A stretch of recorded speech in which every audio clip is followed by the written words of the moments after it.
He thought he could quietly remove her from first class, but he had no idea he was about to humiliate himself in front of the entire airport. The terminal at Gate C-12 buzzed with the low hum of rolling suitcases and distant announcements. Polished marble floors reflecting the golden afternoon light as travelers in tailored suits and designer carry-ons lined up for priority boarding. And right in the middle of it stood Emily Carter, her soft gray sweater slightly worn at the cuffs, her jeans simple, her sneakers scuffed from years of use, yet her posture steady, her gaze calm, as if she belonged exactly where she was, even if no one else believed it. The gate agent barely glanced at her boarding pass before her lips tightened into a thin, practiced smile that didn't reach her eyes, and with a subtle tilt of her head, she gestured past Emily, as though redirecting misplaced luggage rather than a person. "Ma'am, first-class boarding is for priority guests only," she said, her tone light, but edged with something colder, something sharper, and a few nearby passengers turned their heads just enough to notice, curiosity flickering behind polite expressions. Emily didn't respond immediately, her fingers resting gently on the ticket in her hand, the paper slightly creased but unmistakably marked with those two words that now seemed to irritate the woman in front of her. "I believe this is my seat," Emily said quietly, her voice steady, almost too calm for the tension beginning to ripple through the line. The agent's smile stiffened, her eyes flicking down again, then back up, scanning Emily from head to toe with a glance that lingered just a second too long on the worn sneakers, as if they alone were evidence enough. "There must be a mistake," she replied, louder this time, just enough for others to hear, and that was all it took. A businessman in a navy suit shifted his stance, a woman with oversized sunglasses leaned slightly closer, and somewhere behind them, someone let out a soft, amused breath. Emily felt it, the shift in the air, the invisible line being drawn around her, separating her from everyone else in that polished, expensive space. But she didn't move, didn't argue, didn't raise her voice. Instead, she simply held out the ticket again. "Could you check one more time?" she asked, and for a brief moment, something almost like hesitation flickered across the agent's face before it hardened again into certainty, into authority. "Ma'am, I'm going to need you to step aside," she said, her voice now carrying across the gate area, pulling more attention, more eyes, more silent judgment. And that was when the first whisper slipped through the crowd, quiet but unmistakable. "She's in the wrong line." The words hung there, light but heavy all at once, and the room seemed to tilt just slightly as more people began to watch, their expressions a mixture of discomfort and quiet satisfaction, as if witnessing something they weren't entirely proud of, yet unwilling to interrupt. Emily's grip on the ticket tightened just a fraction, her knuckles paling against the thin paper, but her face remained composed, her eyes steady, unreadable, and in that stillness, something shifted, something subtle yet undeniable, like the calm before a storm no one saw coming. The agent exhaled sharply, already reaching toward her radio, her patience clearly gone, her decision final, and the sound of her voice calling for assistance echoed faintly against the high ceilings, drawing even more attention, more silence, more anticipation, until suddenly, beneath the weight of it all, a new presence entered the space, quiet but commanding, marked not by volume, but by the way conversations faltered, by the way heads turned, by the way the air itself seemed to pause, and somewhere just behind Emily, a man's voice, calm and precise, broke through the tension like a blade through glass. "Is there a reason my wife is being asked to leave her seat?" And in that instant, before anyone even turned to see him, something in the room shifted, something final, something irreversible, and the confidence that had filled the agent's voice just moments ago began to crack. The agent froze for half a second, just enough for the shift to be felt, her hand still hovering near the radio as she slowly turned toward the voice, and the moment her eyes landed on him, something inside her expression flickered, not recognition at first, but confusion, followed by a sudden tightening around her jaw, as if her mind was racing to catch up with what her instincts already knew. Daniel Carter did not raise his voice, did not step forward aggressively, did not demand attention, and yet attention gathered around him like gravity, pulling every glance in the terminal toward his quiet presence, his tailored navy suit fitting him with effortless precision, His posture relaxed but unmistakably controlled, and most importantly, his eyes fixed not on the agent, but on Emily. Emily did not turn immediately, as if she already knew he was there, as if his presence had always been just a breath behind her, steady and certain, and when she finally glanced back, there was no surprise in her face, only a calm acknowledgement, a silent understanding passing between them that no one else in that terminal could interpret. The agent cleared her throat, forcing a polite smile back onto her face, though it now trembled at the edges. "Sir, I am handling a situation with this passenger," she said, her tone attempting to regain control, but the words sounded thinner now, less certain, as though they no longer carried the authority she had relied on moments before. Daniel tilted his head slightly, his expression composed, almost curious, but there was something beneath it, something sharper, something that made the agent's confidence falter just a little more. "This passenger," he repeated slowly, his voice even, "is my wife." The words landed quietly, but the effect was immediate. A ripple moved through the nearby crowd, subtle but undeniable, as if the air itself had shifted direction. The businessman in the navy suit straightened. The woman with the oversized sunglasses lowered them just enough to see more clearly, and the whispers that had once circled Emily now dissolved into a heavy, expectant silence. The agent's lips parted slightly, her gaze darting from Daniel back to Emily, then down to the ticket still held between Emily's fingers, and for the first time, doubt crept into her posture. "I was not aware," she began, her voice softer now, but still clinging to formality, still searching for footing. Daniel took a single step forward, not enough to invade space, but enough to shift the balance of it. "Clearly," he said, not unkindly, but without warmth. The agent forced a small laugh, the kind people use when they realize they may have made a mistake, but hope it is still small enough to fix. "There must have been some confusion with the seating assignment," she added quickly, reaching toward the scanner as if correcting the issue would erase what had already been said. Emily remained still, her expression unchanged, her silence now louder than any protest could have been, and that silence pressed against the agent, forcing her to continue speaking, to fill the space that no longer belonged to her. "If you would just give me a moment, I can verify everything," she said, her fingers moving faster now, tapping at the screen, scanning, checking, as though the system itself might offer her an escape. Daniel watched without interruption, his gaze steady, patient, but unyielding, and the longer he said nothing, the more the weight of the moment grew, settling over the terminal like a held breath. Then the scanner beeped, a sharp, unmistakable sound that cut through the tension, and the agent's eyes locked onto the display, her face draining of what little confidence remained. The name on the screen, the status code, the internal designation that only staff would recognize, it all aligned in a way that could not be ignored, could not be explained away, and slowly, almost imperceptibly, her shoulders lowered. Around them, the crowd remained silent, watching, waiting, sensing that something far larger than a seating dispute was unfolding, something that was about to change the tone of the entire room. Daniel finally shifted his gaze from the agent to the surrounding passengers, his expression calm but resolute, and in that moment, it became clear to everyone present that this was no longer about a ticket, no longer about a seat, but about something far more uncomfortable, something far more revealing, and the realization began to settle in like a quiet storm. The agent's fingers hovered above the scanner as if touching it again, might somehow rewrite what she had just seen, but the screen did not change, the name remained, the status remained, and the quiet authority behind it suddenly felt far heavier than anything she had prepared for, and in that moment, her carefully practiced confidence slipped just enough for everyone to notice. A hush fell over the gate, not dramatic, not loud, but thick, like a curtain drawn across the noise of the terminal, and even the distant announcements seemed to fade into the background as every eye remained fixed on the unfolding scene.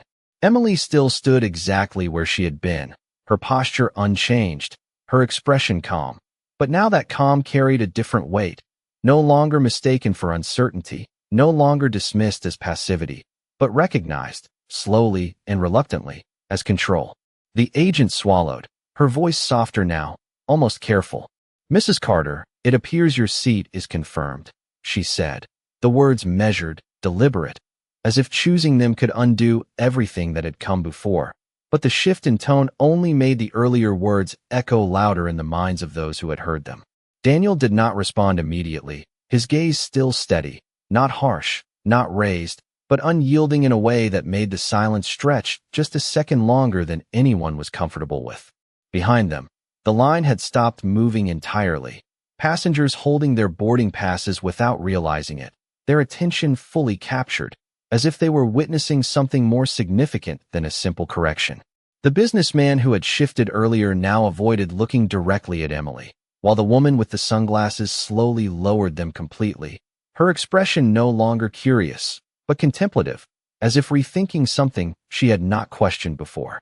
The agent forced a polite smile again, but it trembled slightly, no longer anchored in certainty.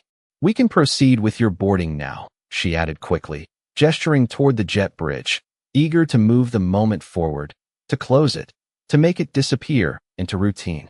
But Daniel finally spoke again, his voice calm, even quieter than before, yet somehow carrying farther than anything else in the room.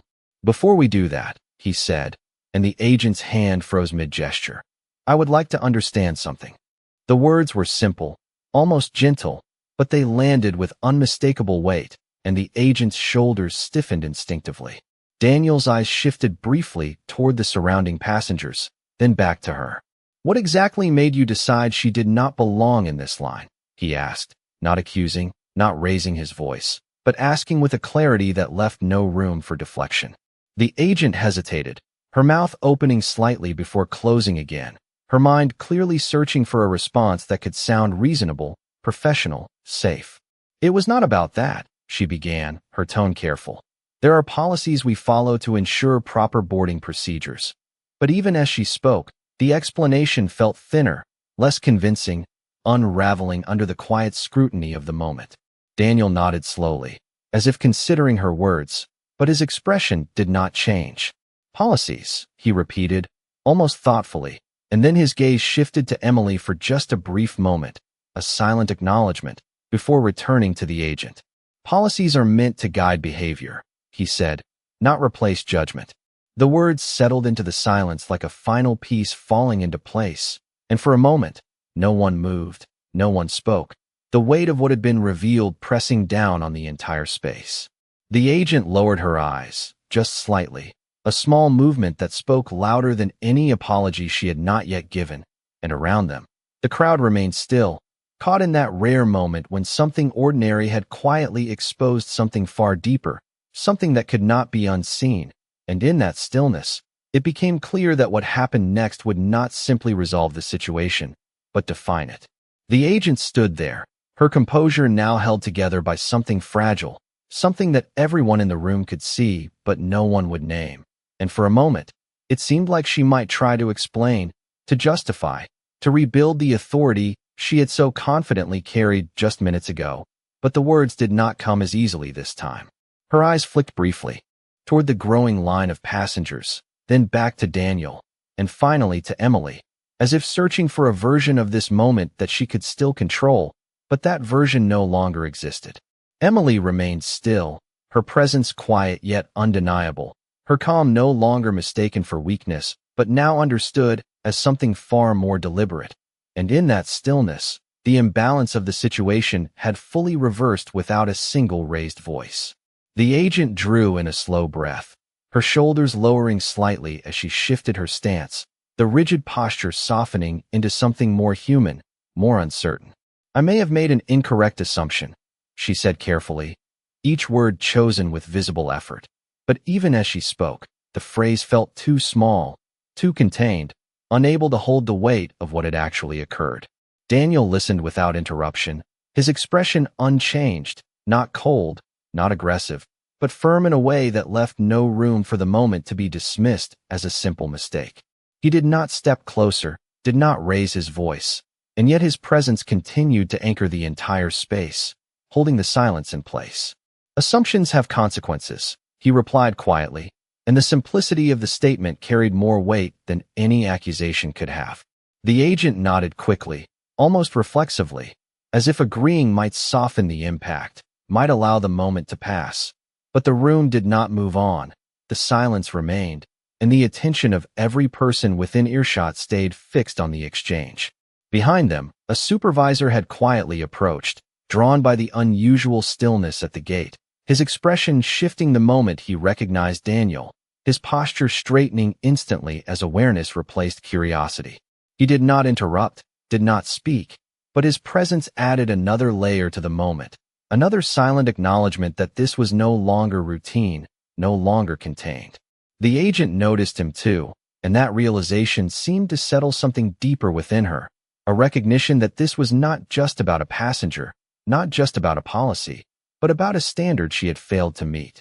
Her voice lowered further, no longer projecting, no longer performing for the crowd.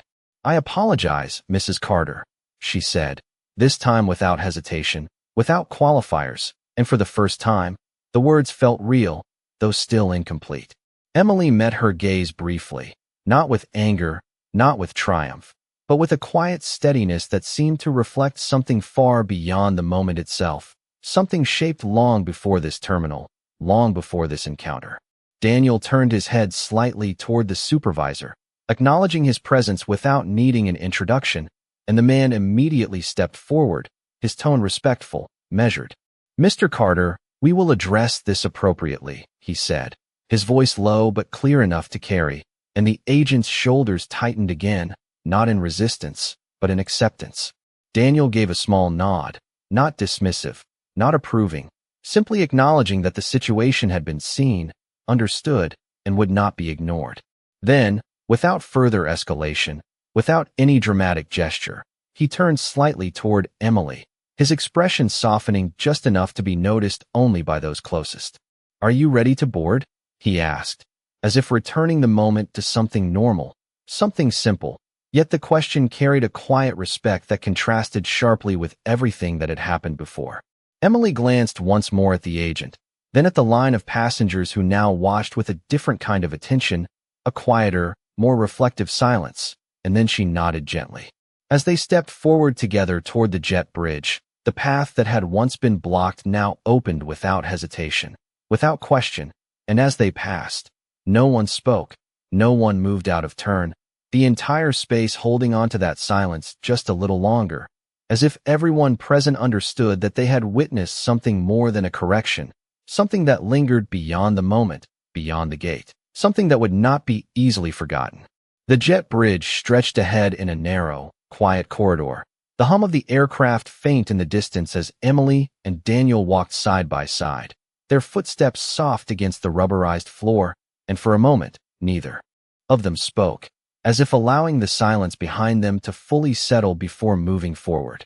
The tension from the gate had not followed them in the same way, but it lingered, subtle, like an echo that refused to disappear entirely. Emily adjusted the strap of her bag on her shoulder, her expression unchanged, calm as ever, yet there was a quiet reflection in her eyes now, something thoughtful, something deeper than the moment itself. Daniel glanced at her briefly, not with concern, but with understanding, the kind that did not require explanation. "You handled that exactly the way you always do," he said, his voice low, steady, carrying a quiet respect rather than praise. Emily gave a small, almost imperceptible smile, her gaze forward. "It was not about proving anything," she replied softly. "It never is." Her words hung in the air between them, simple, but grounded in something that had clearly been shaped over years, not moments.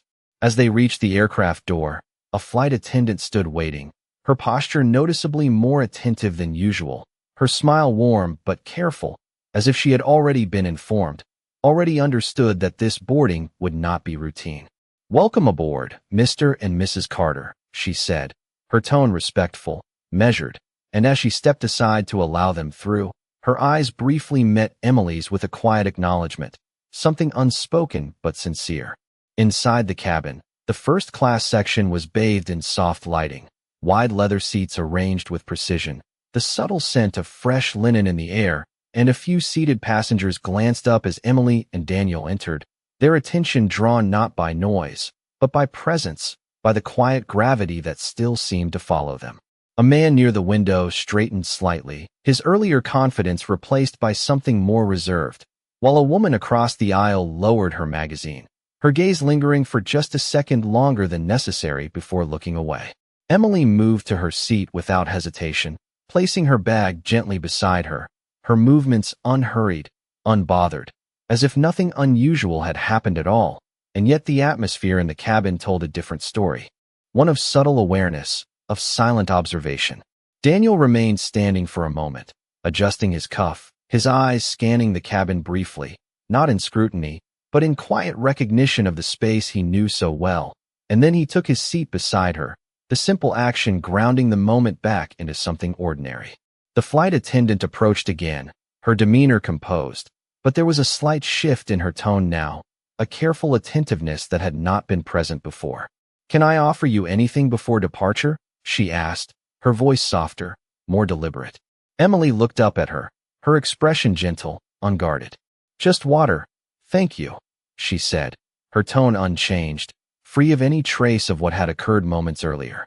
The attendant nodded and moved away, and as she did, the subtle tension in the cabin began to ease, conversation slowly resuming in low voices, though the energy remained different, quieter, more reflective. Daniel leaned back slightly, his gaze forward, and after a brief pause, he spoke again, his voice even, thoughtful. "Most people think moments like that are about status," he said, not looking at her, but clearly speaking to her. Emily turned her head just enough to meet his profile. "They are not," she replied. "They are about how people choose to see others." Her words were not heavy, not dramatic, but they settled into the space between them with quiet certainty. Outside the window, the runway stretched into the distance, the late afternoon sun casting long shadows across the tarmac, and as the cabin door closed with a soft, final sound, it felt as though the world outside had been left behind, along with the assumptions, the judgments, the moment itself.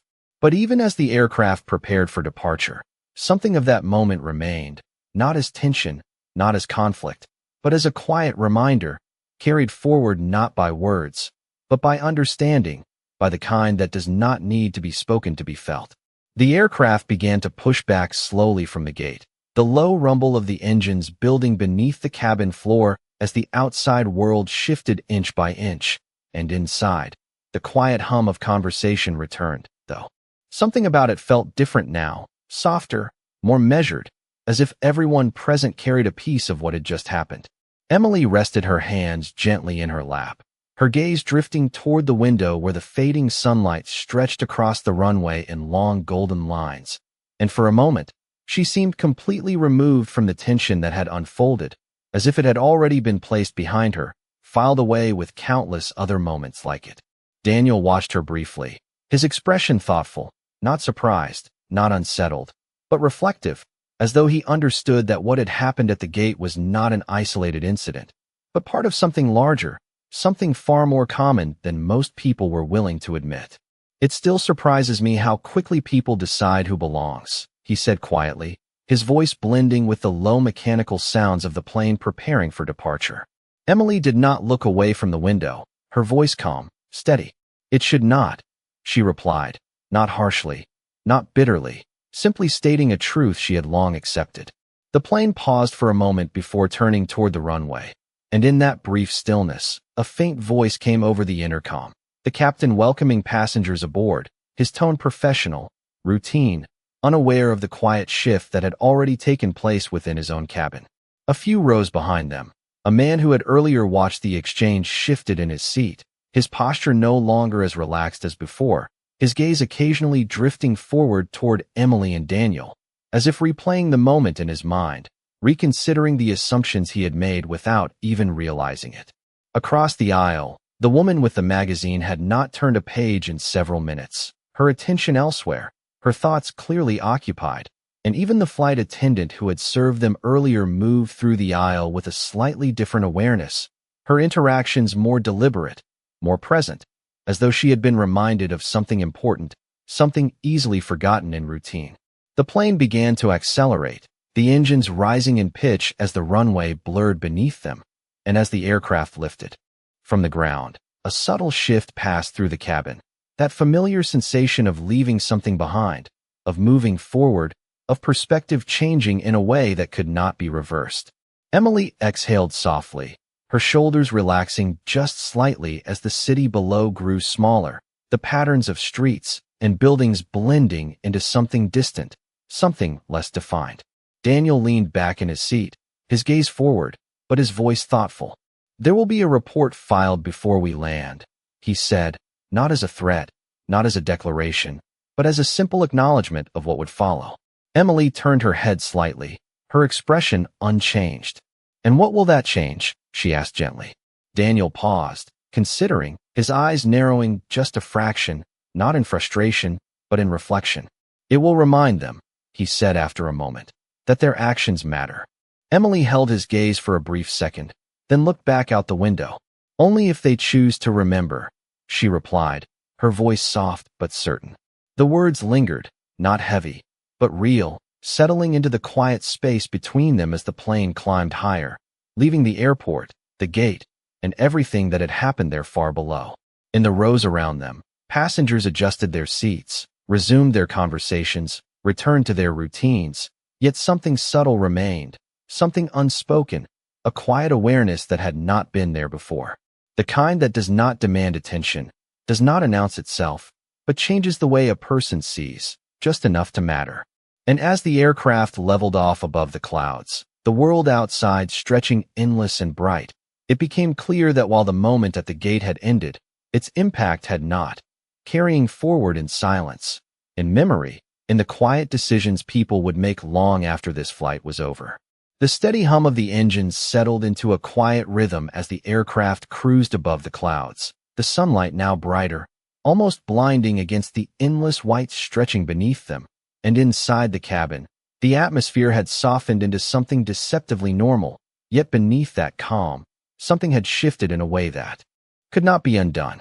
A flight attendant moved carefully down the aisle, her posture more attentive than before, her interaction slower, more intentional, as if each word now carried weight, as if each passenger was being seen more clearly than just a seat number or a boarding group. Emily noticed it without turning her head, her gaze still resting on the horizon beyond the window, and there was a quiet understanding in her expression, the kind that comes from recognizing a pattern repeated too many times to ignore. Daniel adjusted slightly in his seat, his attention now focused on the tablet resting on the tray in front of him, but his mind was clearly elsewhere, his fingers pausing mid-motion as if the events at the gate had not fully left him either. "They will talk about this," he said after a moment, his voice low, measured, blending into the quiet cabin noise. Emily did not respond immediately, her reflection faintly visible in the glass beside her, her eyes steady. "They always do," she replied softly, not dismissive, not impressed, simply acknowledging a cycle she had seen before. A few rows ahead, a young couple leaned toward each other, speaking in hushed tones, their eyes occasionally glancing back, their curiosity now tempered with something closer to reflection, as if they were trying to understand not just what had happened, but what it meant. Across the aisle, the man who had once stood confidently at the gate now shifted again in his seat, his posture less certain, his gaze lowered more often than not, as though avoiding something internal rather than external. The ripple of awareness continued quietly, moving from person to person, not loudly, not dramatically, but steadily, like a tide that had already turned. The captain's voice returned over the intercom, calm and practiced, announcing their cruising altitude of 37,000 feet and the estimated arrival time. The words routine, expected, yet somehow distant from the unspoken narrative unfolding within the cabin itself. Emily finally turned her head slightly, her gaze moving across the aisle, taking in the subtle changes in those around her, the lowered voices, the thoughtful expressions, the absence of the earlier quiet amusement that had once lingered in the air. She did not linger on any one person, did not seek acknowledgement, did not expect anything from them. And that was perhaps what made the moment resonate more deeply, because it was never about them noticing. It was about what they chose to carry forward. Daniel closed his tablet, setting it aside with a quiet click, his attention returning fully to the present. "There will be an internal review before we land," he said, not as a continuation, but as a confirmation, his tone steady, certain, yet without any sense of satisfaction. Emily looked at him briefly, her expression calm. And after that, she asked, not challenging, but curious in a way that invited reflection rather than reaction. Daniel exhaled slowly, his gaze shifting toward the cabin, then back to her.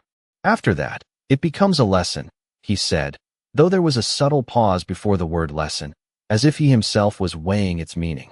Emily considered this, her eyes returning to the window, where the sky stretched endlessly ahead.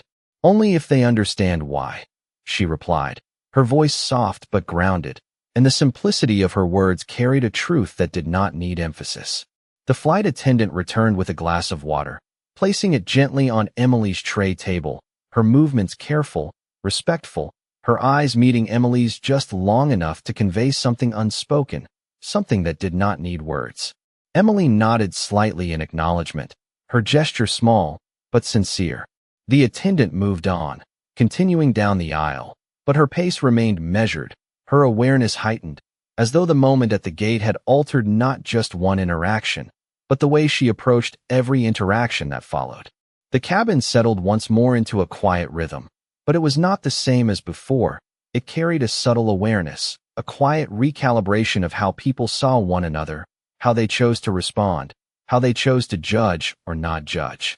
And as the plane continued its journey through the open sky, it became clear that while the destination ahead remained unchanged, something within the people on board had shifted, something small, perhaps, but significant enough to follow them long after the flight had ended, long after the moment itself had faded into memory, leaving behind not just a story, but a quiet question that would linger in the spaces where assumptions were once made without thought. The cabin lights dimmed slightly as the flight settled deeper into its course, a soft amber glow replacing the earlier brightness, and with it came a quieter atmosphere, one that invited reflection more than distraction, as if the entire space had collectively exhaled and chosen stillness over noise. Emily rested her hand lightly against the armrest, her fingers relaxed, her posture unchanged, yet there was a quiet presence about her that continued to shape the space around her without effort, without intention, simply by being. Daniel glanced once more around the cabin, his gaze measured, not searching, but observing, and what he saw confirmed what had already begun to unfold, subtle shifts in behavior, small but meaningful, the kind that rarely happen all at once, but instead ripple outward in quiet succession. A man across the aisle who had earlier avoided eye contact now looked up briefly, his expression thoughtful, and though he quickly returned his attention to the screen in front of him, the hesitation in that glance spoke louder than any words he might have offered. A few rows back, a flight attendant paused for just a second longer than necessary while assisting an elderly passenger with her bag, her movements patient, deliberate, as if she were now fully aware of the weight carried in even the smallest interactions. The lesson had not been spoken aloud, but it had been understood. Emily reached for the glass of water on her tray, taking a slow sip, her movements unhurried, and when she set it back down, her gaze drifted once more to the window, where the sky had softened into layers of pale blue and white, endless and indifferent, untouched by the judgments made far below. Daniel leaned slightly toward her, his voice low, thoughtful. "There is something people misunderstand about power," he said, his tone not heavy, but reflective, as if the thought had been forming long before this flight. Emily turned her head just enough to listen, her expression open, calm. "They think it is about control," he continued, "about being able to change outcomes instantly." He paused briefly, his eyes moving across the cabin again, taking in the quiet adjustments, the softened edges of behavior, the absence of earlier certainty. "But it is not," he added. Emily studied him for a moment, then looked forward again, her voice gentle but certain. "It is about responsibility," she said, completing the thought without hesitation, and the simplicity of her words seemed to settle something deeper between them. Daniel nodded once, slowly, as if acknowledging not just her words, but the truth behind them, a truth that did not need to be explained, only recognized. The aircraft moved steadily through the sky, the sound of the engines constant, grounding, and in that steady rhythm, the cabin continued to evolve in small, almost invisible ways. Conversations were quieter now, more mindful, laughter softer, less careless, and even the way passengers interacted with the crew had shifted, as though something unspoken had reminded them that every interaction carried weight, that every moment revealed more than just circumstance.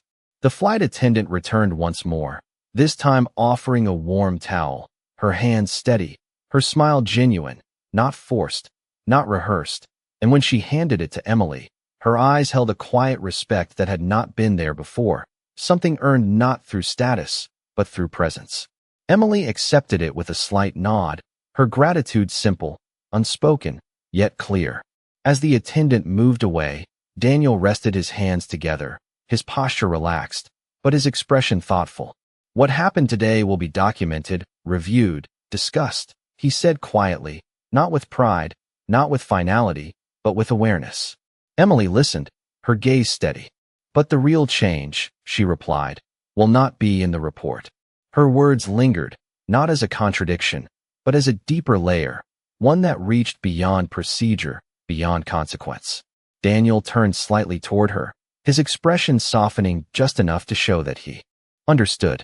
"It will be in what they remember," he said, and Emily gave a faint, knowing nod.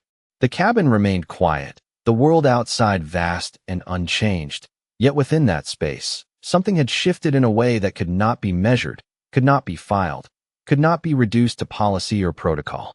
It existed instead in the subtle choices people would make next, in the way they would look at the next person who stood in front of them, in the pause before judgment, in the decision to see rather than assume. And as the plane continued forward, cutting through the endless sky, it carried with it not just passengers, but a quiet transformation, one that would not announce itself, but would remain, shaping moments yet to come in ways no one could fully predict, but everyone present had already begun to feel. The aircraft began its gradual descent, the subtle shift in pressure barely noticeable at first, but enough to signal that the journey was nearing its end. And as the city below slowly came back into view, scattered lights forming patterns against the fading daylight, the quiet transformation within the cabin remained, steady and unresolved, like a thought that refused to fade. Emily adjusted slightly in her seat, her gaze still calm, still grounded, as if the altitude had never mattered to her in the first place. And beside her, Daniel watched the horizon with a thoughtful stillness, his earlier words lingering not as conclusions, but as reflections that had yet to fully settle. Around them, the passengers who had once been strangers now carried a shared, silent awareness, something subtle yet undeniable, as though each of them had witnessed a moment that quietly asked more of them than they had expected. The man across the aisle finally looked up again, this time holding his gaze forward a little longer, his expression no longer guarded, but contemplative, as if he had arrived at a realization he could not quite put into words. A few rows back, the flight attendant paused once more while assisting another passenger, her tone patient, her movements deliberate, and there was no trace of the earlier mechanical routine, only a quiet attentiveness that seemed to come from a deeper place. Emily noticed these small shifts, not with satisfaction, not with judgment, but with a quiet understanding that this was where change truly lived, not in declarations or corrections, but in the unnoticed choices people made afterward. Daniel exhaled slowly, his voice low as the cabin prepared for landing. "By the time we reach the gate, the report will already be in motion," he said, his tone steady, acknowledging the process that would follow, the procedures that would be set in place, the accountability that would be addressed. Emily turned her head slightly, her expression thoughtful but unchanged. "And they will read it," she replied softly. "They will discuss it, they will file it away." She paused for just a moment, her eyes returning to the city growing larger beneath them. "But what matters is what they remember when there is no one watching." The words settled between them with quiet clarity, not challenging, not dismissive, but revealing something deeper than any formal outcome could capture. Daniel nodded once, slowly, his gaze following hers toward the window, and in that moment, there was no need for further explanation, no need for resolution beyond what had already been understood. The plane descended lower, the details of the ground becoming clearer, streets, buildings, movement returning to focus, and inside the cabin, seat belts clicked into place, tray tables were secured, and the familiar routine of landing resumed. Yet the atmosphere remained different, shaped by something that had already taken root. The woman with the magazine finally turned a page. Though her attention lingered elsewhere, her expression softer, more aware, while the young couple ahead exchanged a quiet glance that carried more meaning than their earlier whispers. Even the man who had once stood confidently at the gate now sat with a quieter posture, his gaze forward, his thoughts clearly turned inward. The wheels touched the runway with a gentle, steady impact, the aircraft slowing as it moved along the tarmac. And as it did, the journey that had begun with quiet judgment ended with quiet reflection, not loud, not dramatic, but lasting in a way that could not be undone. Emily remained composed, her presence unchanged from the moment she first stepped into the terminal. And as the plane came to a complete stop, the cabin lights brightened once more, signaling the return to routine, to movement, to the outside world. But something had shifted, something small yet undeniable, carried within the people who had witnessed it, something that would follow them beyond this flight, into the next interaction, the next assumption, the next moment where judgment might have once come easily. Daniel stood, adjusting